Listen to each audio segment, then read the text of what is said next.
But you really can't talk about politics, immigration issues, which we will get to, or quite frankly, anything else these days, without some baseline agreement on what the word civility means. The passionate yet civil exchange of opinions is what we have built this show on. But is civility gone? If it is, maybe it's a good thing. People say in order to take a moral stand, there has to be outrage and outrageous action to make change. But for all the push among area leaders, both here in Michigan and in D.C. for civility, has the word lost all meaning? Or are we making a big deal out of nothing? And is civility between lawmakers and civility from the public to people in power have two different impacts? Say hello to the most civil guys around, Nolan Finley of the Detroit News and Stephen Henderson of WDET Radio. Hello, gentlemen. Hey. How are you? We're good. That's a civil Gentlemen, word. see, that's about as civil as we're going to get here. No, but I find it fascinating with everything that has happened this week, that the debate over civility has really, I think, has really taken a lot of airtime and a lot of writing time from a lot of people. And we've talked about civility and the importance of it, but do we have to go back and redefine civility? Nolan, I'm going to start with you. Is it simply being more polite, or what does civility mean to you when you start political debate? I don't know that it's a matter of civility, and I don't know that it's necessary to be polite, and I don't think that anger in certain situations and certain periods is inappropriate. I would look at it more as have the boundaries, behavioral boundaries, been erased, because there are lines we shouldn't cross. And what do you think those lines are? I think when you physically confront, which is what we're seeing now, when you try to be the sort of judge and jury when it comes to political opinions, I might think his views are so aberrant, anything I do to make him uncomfortable is justified. I think we're headed toward this quickly moving towards violence. I think we've seen that in the past. We've seen that in the recent past. And I keep thinking about when Gabby Giffords was shot, and everybody said, well, that's because the conservatives were so insightful in their behavior and their rhetoric. And now what we're seeing surpasses anything we saw them. You know, I think anger's fine, and I think you can have vigorous, heated discussions. I think you don't always have to, it doesn't always have to be polite talk, but there are boundaries we shouldn't cross in our behavior. And folks who think, okay, this is aberrant because of Trump, this is going to go on once Trump is gone. We're going to be living with this for a long time because everybody thinks they're the only ones who talk to God and that they have some sort of moral authority to behave in any way they want. I think people think, though, that Trump has exacerbated people's feelings that they can say whatever they want and they can cross any boundary. I don't dispute that, but it's not going to go away when he goes away. And, I'm curious, all these people who find him so despicable are mimicking his tactics and behavior.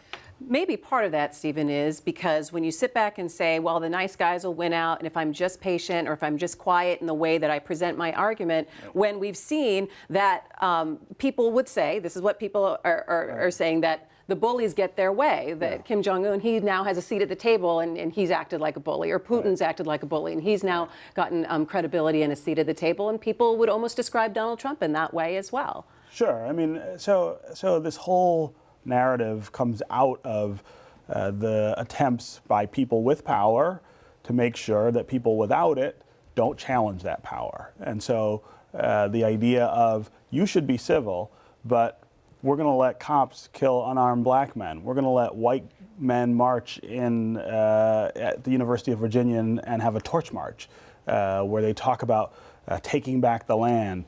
We're going to have all these provocative things happen to you, but if you embrace that as a pushback, somehow you're uncivil. This is a country that was founded on violence. It was founded of revolution, and it violently enforced laws, unequal laws that affected African Americans, enslaved them, then made sure they didn't have equal rights for a long time. It's been unfair to all kinds of people. The idea that those people should embrace civility as their method of pushback is a little absurd, and it wouldn't be talked about if the shoe were on the other foot. If black people were marching and talking about taking over the land, if black people were arming themselves and walking around capitals with machine guns, the way we see white folks doing, everyone would be losing their mind. But you know what you're talking about is sort of the extreme examples. What we see now is everyday rudeness and obnoxious behavior. And I mean, I look Are at you the case, specifically talking about Sarah Sanders being kicked out of a restaurant and being asked to leave because she works for the Trump Mitch McConnell yesterday. I mean, this idea, this Maxine Waters sort of screed that scream in their face, you know, don't serve them anywhere. I mean, I equate it to when you have these folks who show up at abortion clinics and harass people walking in and out of those clinics. They think they have the moral high ground. They think they're morally justified. Everybody thinks they hold the moral high ground. Are you going to excuse this sort of behavior in everyone? Excusing it. Because there's a difference between vigorous debate. There's a difference between expressing anger through the appropriate channels, but saying, oh, you belong to administration, so whenever you sit down, we're going to be in your face. That's not who we are as a people, but it's who will we become if this goes on. Because there were people who felt as strongly about Barack Obama as these folks feel about Donald Trump. I get that. And you didn't see that happening, but you will the next time. I get that. Well, first of all, we did see that happening, and if you look at violence against black people in this country perpetrated by white people, it has gone up every year since Barack Obama was elected. So, and again, the issue is not about who has the moral high ground. At some point, it is about what is your obligation to respect somebody who doesn't respect you. Your obligation is to behave. Hold on. Your obligation, but behave. Behave in a human, appropriate manner. But then the definition is what's appropriate. What's appropriate for you may not be appropriate for somebody else. Well, then if there's no rules, then we have anarchy. Well, because I will guarantee you the that's next time there's a Democrat president, you're going to see folks show up in restaurants and scream people out of the place. The problem is this who we are? I had a really interesting conversation with Richard Primus, who's a constitutional law expert at Michigan yesterday about this, and he had a wonderful analogy. It's the best I've heard about this. He said, our republic is really like a street basketball game, right? In terms of factions, right? It's not refereed. It's just we're out and we're all managing together. And it's on your honor system on rules. Right. And on the rules, it's that, hey, I want to keep this game going. I want to have an opponent who plays with me. And so I'm not going to foul all the time. I'm not going to punch somebody in the face when they're driving to the hole or pull their shorts down, because that ruins the game. But Republicans, for a long time now, have said, to hell with the rules, we want to win, and we will do anything, whatever is outside the rules. This is emanating from Republicans. As a way of making sure that we are victorious. At the same time, you have Democrats not doing that and saying, hey, let's respect the process, let's respect the rules, and preserve the game. Well, you can't. They're absolutely not doing that. Well, they absolutely have. Absolutely are not doing that this today. Idea and you never saw the Tea Party, as raucous as they got, behaving in this manner where they showed up in restaurants. Are you kidding? Let me ask you this. Let me take this into a different direction for just a second. When we talk about civility, is it more damaging to our republic when you have lawmaker v. lawmaker incivility, or when you have people being incivil to those who are in power? I mean, it depends what we want to get done. You remember the night we tried to hold that forum at Wayne State with the mayor and the others involved in the bankruptcy? We couldn't get a discourse going. We couldn't have a discussion because the audience is doing just what folks are doing today, shouting folks off the stage. How did that help anybody? What did we learn that night? That's what's going on, and it's not Republicans doing it, it's the left doing it. Well, listen, the left is the victim. People on the left are victims of the policies of this administration. Immigrants, Muslims, gay people, African Americans, all of the things that are being done to them deserve a response. And you don't get to, and hold on a second, you don't get to determine as the person in power how the people who don't have that power push back. I mean, that's an absurd. And neither do you. When you look at those folks who felt disenfranchised during the Obama administration, Hang on, finish they your point, felt the Nolan. policies of the Obama administration were hurting the coal miners in Appalachia, the oil riggers in the Gulf. These folks saw the things they believed in being attacked and eroded. Every time you have an administration, you're going to have people who feel like they're on the short end. Is this how we're going to react? Is this how we're going to try to conduct business in this country? By screaming at each other and confronting each other in the streets? So let me ask It this. won't work. So who has to give the example of how to react like this? Who has to give the ultimate example of, you know what, this is how we should conduct ourselves? Us. then? Well, the people. Us, the people. I Well, mean, you know, this excuse that, well, Trump did this or Trump did that, so all rules are off. Here's the other thing. I think that that's a historically, cheap, here's the I other don't thing. think- I don't think excuse. If we say all dial rules this I've got it. conversation back 50 years, this is the exact thing that people in power were saying about Martin Luther King, right? It's uncivil to sit in at lunch counters. It's uncivil to sit at the front of the bus if you're African American instead of the back where we tell Hugely you you're different. supposed. How? It's different than physically confronting people, shouting them down, not letting them speak. Let me ask you guys, do you get ever physically confronted by people who don't agree with your views? We have. I'm sure we both have but, been but screamed at. More than physically, it is I think it's the threat of physical attack. It's the threat of. You've had that as a liberal. Of course. I've had it as a conservative. Nothing special about where you're sitting. But if we walk out of this studio today, and both of us get pulled over by police, you don't worry about the same things that I do. Your grandkids don't walk down the street worried about the same stuff that mine do. This is not the same. There is no equality between the things that white people deal with and the things that black people deal with. And this, hold on. But what and this we're talking about administration today is political differences. No, we are and not. We are talking about black people being killed for not doing what anything. That restaurant That's what situation was about. That was about immigration. It was about putting kids in people cages. Who didn't like the administrations in power saying Putting children in cages.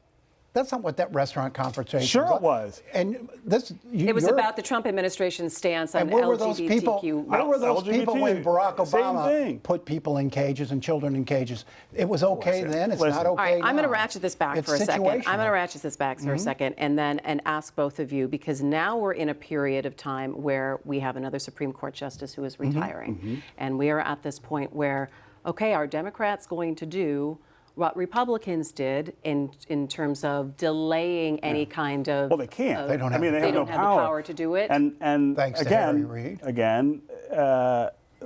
let's look at what the sequence of events here.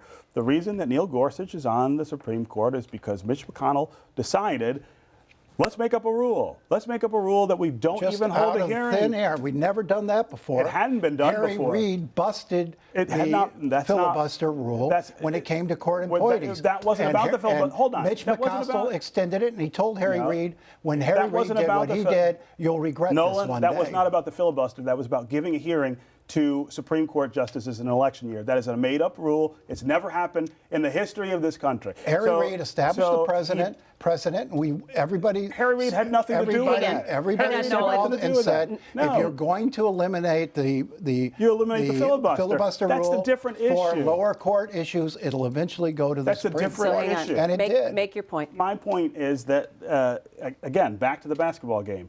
Let's punch someone in the face or pull the shorts down when they're going to the hole. Obama had that court seat open. He should have at least gotten a vote for his nominee. So now you've got Neil Gorsuch on the Supreme Court. Mitch McConnell victory lapping as he eviscerates very, very basic rights of people not to be treated badly, put on a travel ban list because of their religiosity, which he even admits is the motive here. At what point do you say, to hell with the game? We're not. We're gonna go So ahead. do you think that we're hang on, Harry Nolan? Reid So do you first think that did we are this. at this point where people are going to say to hell with the game? I think you will see more people falling back to that position.